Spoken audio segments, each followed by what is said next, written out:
A joyful spirit remembering Rica. Rica Rountree was a beacon of joy and innocence, a child whose laughter could fill the air with happiness. Her presence was like a ray of sunshine, brightening the lives of everyone around her. Rica Rountree was a bright light. Her smile was infectious, spreading warmth and joy to everyone she met. She had an energy that was both captivating and endearing, making her a beloved figure in her community. At 8 years old, she had a smile that could light up a room. Rica loved to dance, she loved to sing. Her passion for music and movement was evident in every step she took, every note she sang. She would often put on little performances for her family and friends, bringing smiles to their faces and joy to their hearts. Her favorite color was purple. It was a color that represented her vibrant personality and her love for all things beautiful. Purple was more than just a color to Rica. It was a reflection of her spirit, her dreams, and her aspirations. Life wasn't always easy for Rica. Her parents were separated. This separation brought a lot of challenges and changes into her young life. Despite the difficulties, Rica tried to find joy in the little things, holding on to her dreams and her love for life. She lived with her father, Richard Rountree, and his girlfriend, Cynthia Clay. The dynamics of this new family setup were complex, and Rica had to navigate through them with the innocence and resilience that only a child could muster. Rica deserved a happy childhood. She deserved to play freely, to laugh without fear, and to grow up in an environment filled with love and support. Every child deserves this, and Rica was no exception. She deserved to feel safe. Safety is a fundamental right for every child, a right that should never be compromised. Rica's need for safety was paramount, and it was something that should have been guaranteed. Instead, she became a victim of unimaginable cruelty. The very people who were supposed to protect her failed her in the most devastating way. Rica's life was marred by abuse and neglect, a tragic reality that no child should ever have to endure. Rica's story is sadly not unique. There are countless children who suffer in silence, their cries for help unheard. These children live in the shadows, their pain hidden from the world. Rica's story is a stark reminder of the vulnerability of these innocent lives.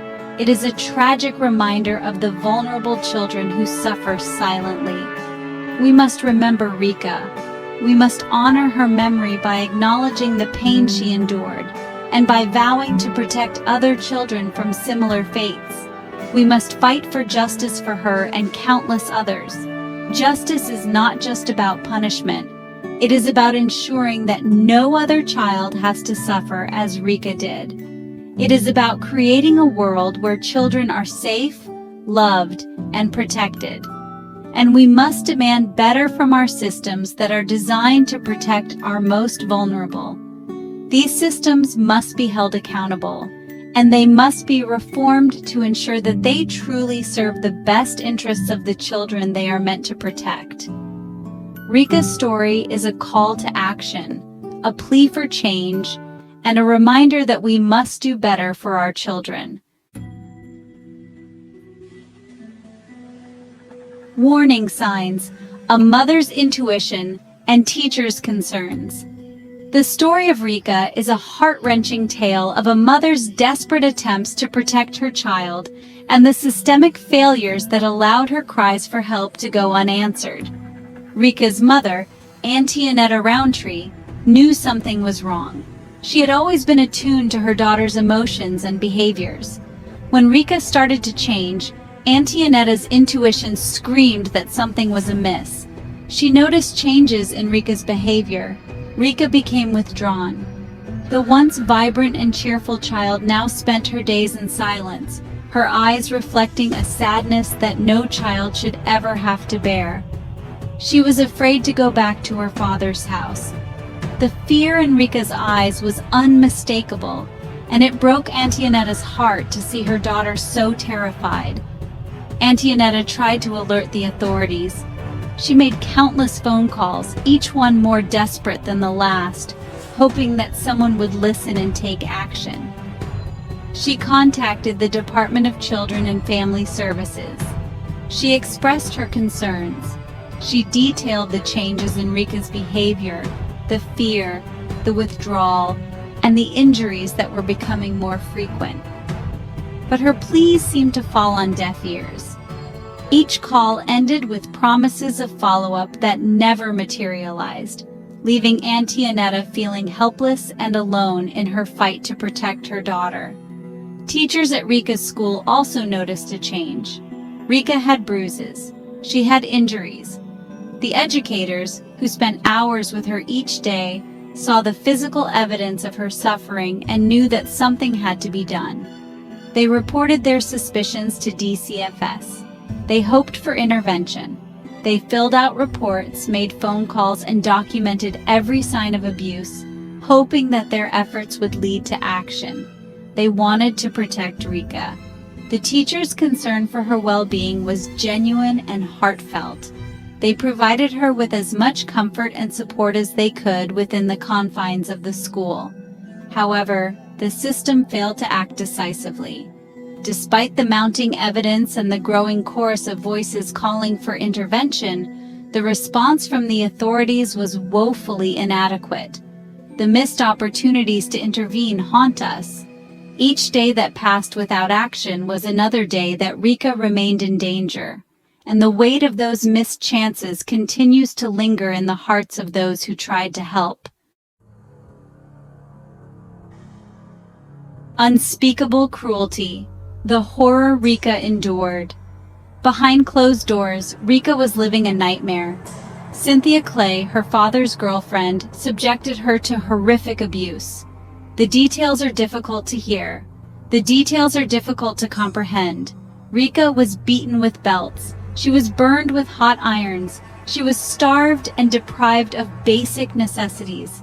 The cruelty she endured was unimaginable. No child should ever experience such pain.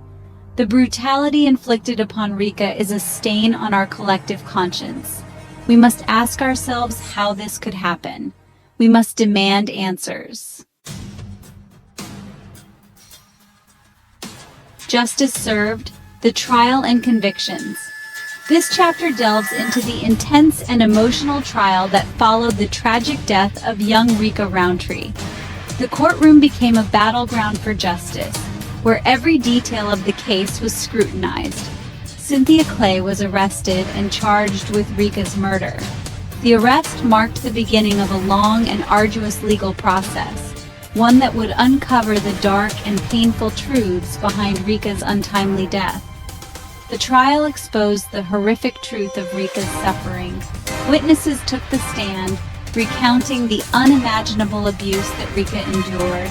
The courtroom was filled with a palpable sense of sorrow and outrage as each testimony painted a clearer picture of the torment she faced. The courtroom heard the agonizing details of her abuse.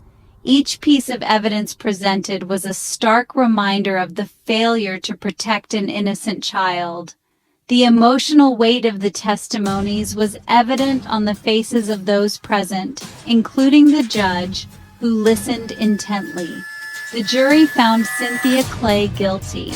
The verdict was a culmination of days of intense deliberation, reflecting the gravity of the crime.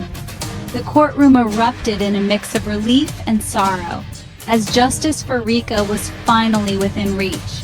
She was sentenced to life in prison. The sentence was a clear message that such heinous acts would not go unpunished. As Cynthia was led away in handcuffs, the weight of her actions and the consequences she would face became starkly apparent. Rica's father, Richard Rountree, was charged with child endangerment. His role in the tragedy could not be overlooked. The charges against him highlighted the broader issue of accountability and the importance of protecting vulnerable children. He was found guilty and sentenced to 14 years in prison. The sentence served as a reminder that neglect and failure to act can have devastating consequences. Richard's distress in court was a stark contrast to the relief felt by those seeking justice for Rica. While there was a sense of justice served, it could not bring back Rica. The community mourned her loss deeply, holding memorials and candlelight vigils to honor her memory. The grief was a testament to the impact Rica had on those who knew her. Her absence is a constant reminder of the need for vigilance and immediate action when there are signs of abuse. The empty playgrounds and her vacant rooms serve as haunting symbols of a life cut short. Social workers and advocates continue to work tirelessly to prevent such tragedies, emphasizing the importance of early intervention and support for at-risk children.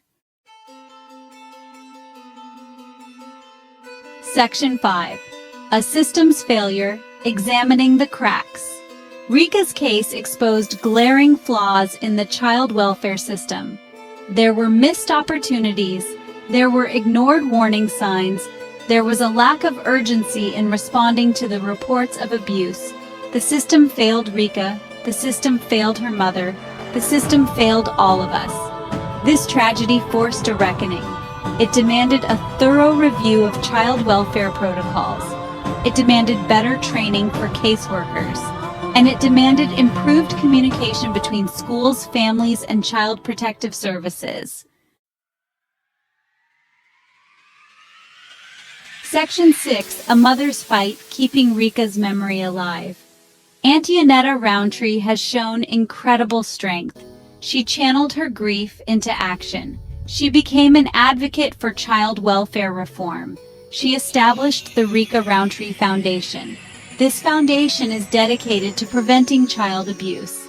It provides resources and support to families.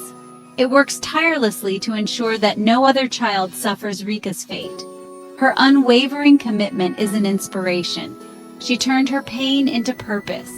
Her story is a testament to the power of a mother's love. It is a call to action for all of us. Section 7. A Call for Change, Reforming Child Welfare. Rica's story is a stark reminder that we can and must do better. We need systemic change in our child welfare systems. We need more resources. We need better training for caseworkers. We need to prioritize the safety and well-being of children. We must hold our elected officials accountable. We must demand policies that protect children. We must be their voices. We must be their champions. Section 8. Recognizing the signs. A collective responsibility. Protecting children is everyone's responsibility. We all have a role to play. We need to be aware of the signs of child abuse. We need to know how to report it. We need to create a culture where children feel safe to speak up. We need to listen to them. We need to believe them. If you suspect a child is being abused, don't hesitate to report it. Your call could save a life. Your voice could make a difference. Section 9. Honoring Rica.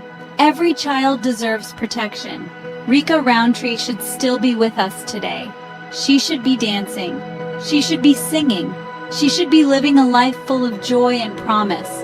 While we cannot bring her back, we can honor her memory by fighting for a world where children are safe. Let us remember Rica's story. Let us learn from the mistakes that were made. Let us create a future where every child is protected, cherished, and loved. Let us be the change that Rica deserved to see in the world.